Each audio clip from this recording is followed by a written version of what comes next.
परोपकार की ईट। बहुत समय पहले की बात है, एक विख्यात ऋषि गुरुकुल में बालकों को शिक्षा प्रदान किया करते थे। उनके गुरुकुल में बड़े बड़े राजा महाराजाओं के पुत्रों से लेकर साधारण परिवार के लड़के भी पढ़ा करते थे।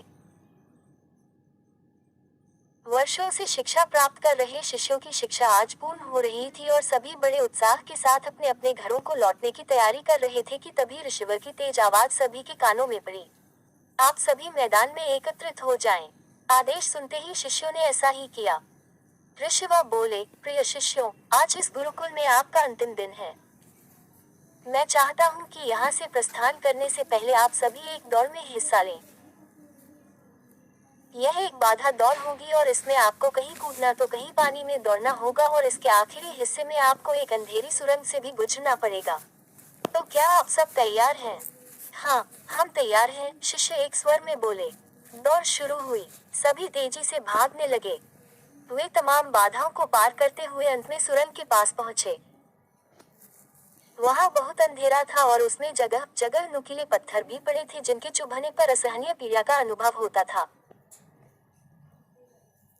सभी असमंजस में पड़ गए। जहां अभी तक दौड़ में सभी एक समान बर्ताव कर रहे थे, वही अब सभी अलग अलग व्यवहार करने लगे। खैर, सभी ने ऐसे तैसे दौड़ खत्म की और ऋषिवर के समक्ष एकत्रित हुए।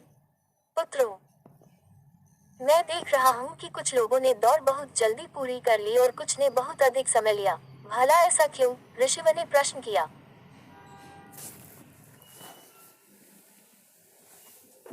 यह सुनकर एक शिष्य बोला, गुरुजी, हम सभी लगभग साथ साथ ही दौड़ रहे थे, पर सुरंग में पहुंचते ही स्थिति बदल गई। कोई दूसरे को धक्का देकर आगे निकलने में लगा हुआ था तो कोई संभल संभल कर आगे बढ़ रहा था, और कुछ तो ऐसे भी थे जो पैरों में चुभ रहे पत्थरों को उठा उठा कर अपनी जेब में रख ले रहे थे ताकि बाद में आने वाले लोगों को पीड़ा ना सहनी पड़े। इसलिए सबने अलग अलग समय में दौड़ पूरी की। ठीक है, जिन लोगों ने पत्थर उठाए हैं वे आगे आए और मुझे वो पत्थर दिखाएं, ऋषिवर ने आदेश दिया। आदेश सुनते ही कुछ शिष्य सामने आए और पत्थर निकालने लगे। पर ये क्या, जिन्हें वे पत्थर समझ रहे थे दरअसल वे बहुमूल्य हीरे थे। सभी आश्चर्य में पड़ गए और ऋषिवर की तरफ देखने लगे। मैं जानता हूँ आप लोग इन हीरों के देखकर आश्चर्य में पड़ गए हैं। ऋषिवर बोले, दरअसल इन्हें मैंने ही उस सुरंग में डाला था, और यह दूसरों के विषय में सोचने वालों शिष्यों को मेरा इनाम है। पुत्रों, यह दौड़ जीवन की भाग को दर्शाती है, जहाँ हर कोई कुछ न कुछ पाने के लिए भाग रहा है। पर अंत में वही सबसे समृद्ध होता है जो इस भाग में भी दूसरों के बारे में सोचने और उनका भला करने से नहीं चूकता है।